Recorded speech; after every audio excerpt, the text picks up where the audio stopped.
Generative AI. So, what is generative AI and what does ChatGPT stand for? So, to begin with, generative AI, it's a type of artificial intelligence that can create a wide variety of data such as images, videos, audio, text, and even 3D models. It does this by learning patterns from existing data, then using this knowledge to generate new and unique outputs. So, the Gen AI is capable of producing highly realistic and complex content that mimics human creativity, making it a valuable tool for many industries such as healthcare, gaming, entertainment, or product design. The recent breakthrough in this field, such as GPT, GPT stands for Generative Pre-trained Transformer.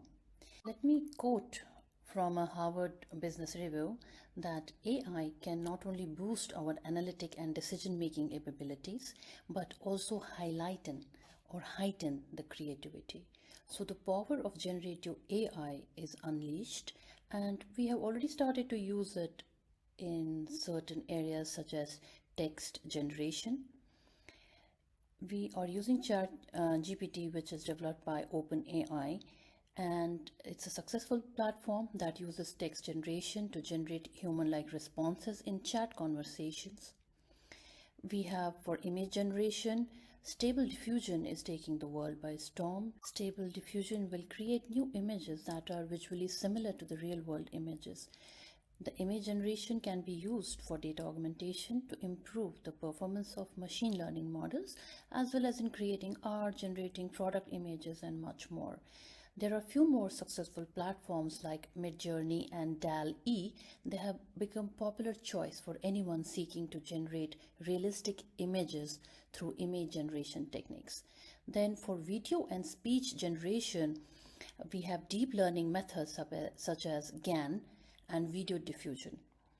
These models use speech generation that are actually powered by transformers, and speech generation can be used in text-to-speech conversation, virtual assistants, and voice cloning.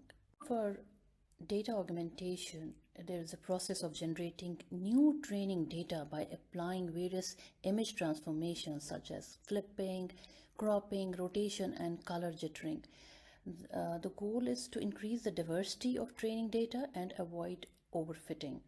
This leads to better performance of machine learning models.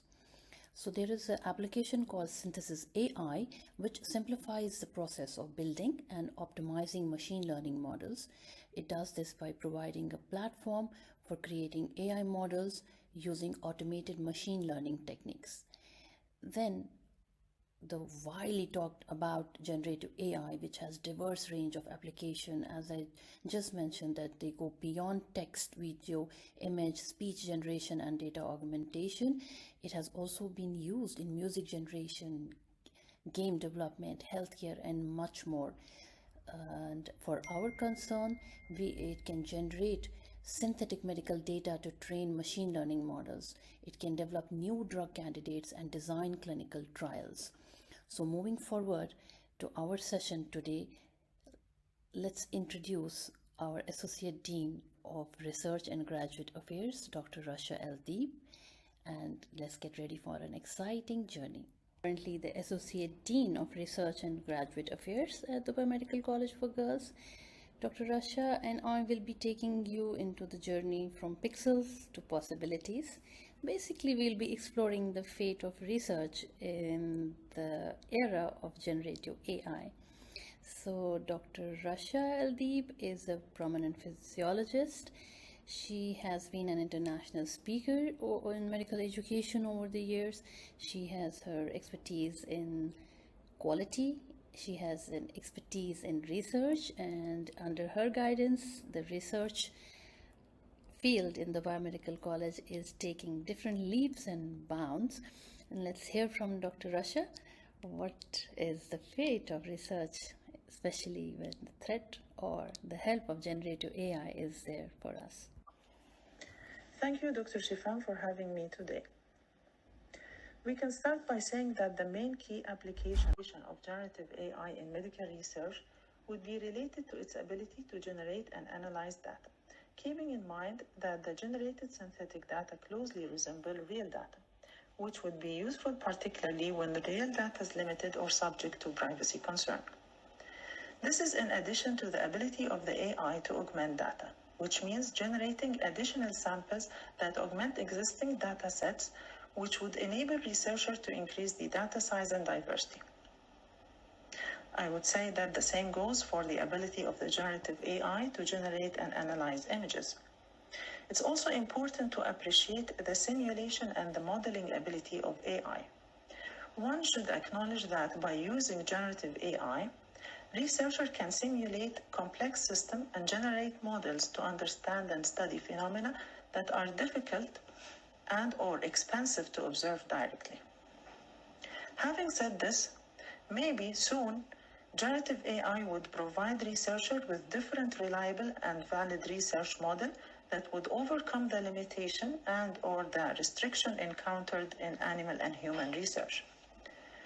I would cautiously acknowledge the ability of generative AI to generate research ideas, data, and designs that would benefit the researcher and the scientific community if used wisely. Challenges and limitations to the use of generative AI, especially when deepfakes and realistic fakes are a common issue that is encountered with the use of generative AI, especially the fabricated results.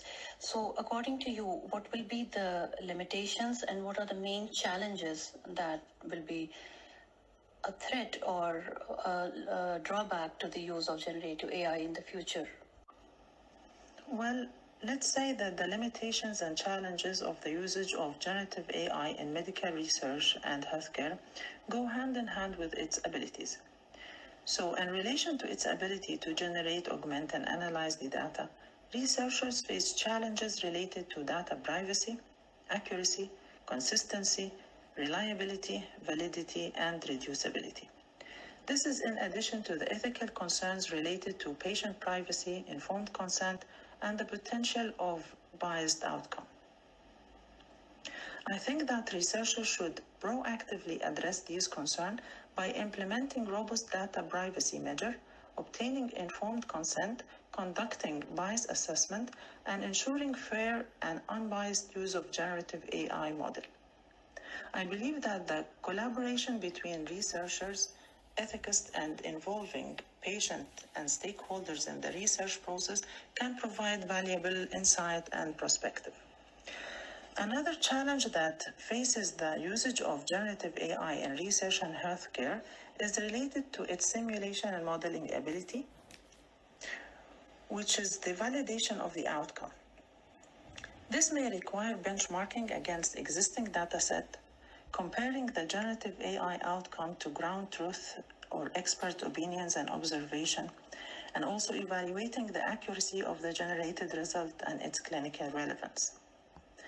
I think addressing these aspects is crucial for ensuring the reliability of the generative AI technique used in the research.